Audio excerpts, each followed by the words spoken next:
Imagine you're at the farmer's market with your teenage daughter on her birthday. She's laughing, arms full of sweets, when suddenly, a group of 6 strangers corners her. They're screaming at her, calling her unchristian, demanding she obey her grandparents and embrace her father's secret love children. And here's the kicker. Those grandparents? They're my ex-in-laws, the same people who defended my cheating husband, the same man who died before our divorce was finalized. Stick around, because what started as a ruined birthday ended with me exposing those grandparents in the most humiliating way possible.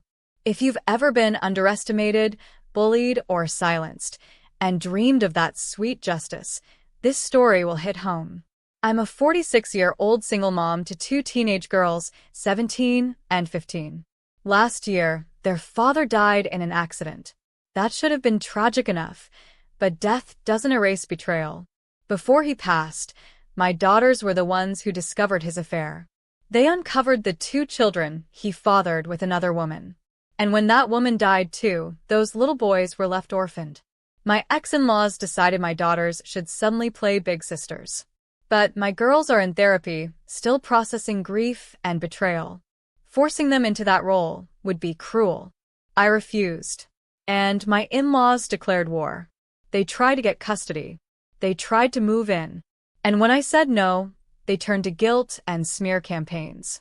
It all came to a head at the market.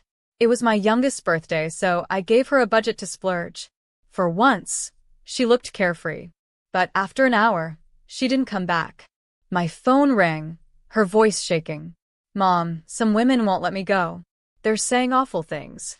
I grabbed my oldest and we ran. There she was, cornered by 6 older women. Their faces twisted with judgment. "How dare you refuse your grandparents?" one spat. "Unchristian brat," another sneered.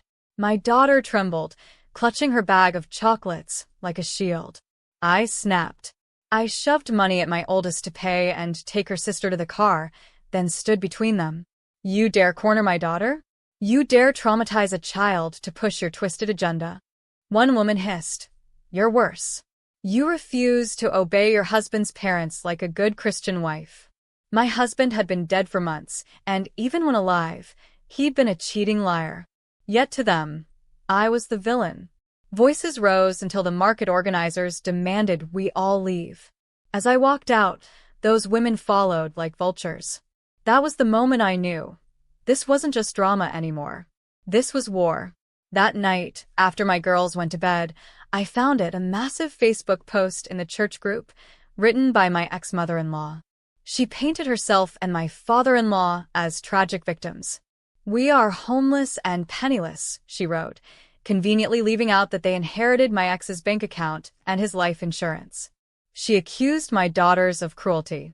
She claimed I was the reason her grandsons were taken away. And the most disgusting lie? That the affair partner had been our surrogate. According to her, I rejected the babies because they were boys. I was livid. But then I remembered, this church despises adultery more than anything. And I had receipts. The next morning, I gathered every piece of evidence from my unfinished divorce. Photos of my husband kissing his mistress in our home. Screenshots of late-night texts. Emails showing my in-laws knew. And the darkest proof of all, a message where they told my daughters it was their fault their father died. I printed everything, paid extra for glossy, high-quality copies, and assembled personalized binders designed to look like hymn books. But when you opened the first page, a full-color photo of my ex making out with his mistress. Across the bottom, in bold letters, ex's name and mistress's name, a love story. Sunday morning, I slipped them into the stack of hymnals at church. The gossip mill exploded. The names my ex and his mistress were called, so bad the pastor had to step in. Fury turned on my in-laws.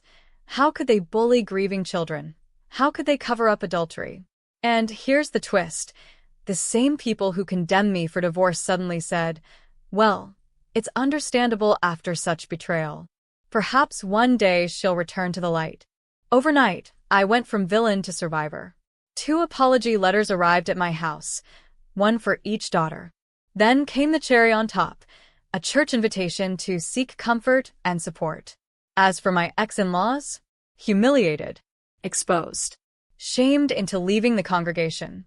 My ex-mother-in-law tried one last pity post on her personal page, whining about how no one cares for the elderly and how her great son would have cared for her if he were alive.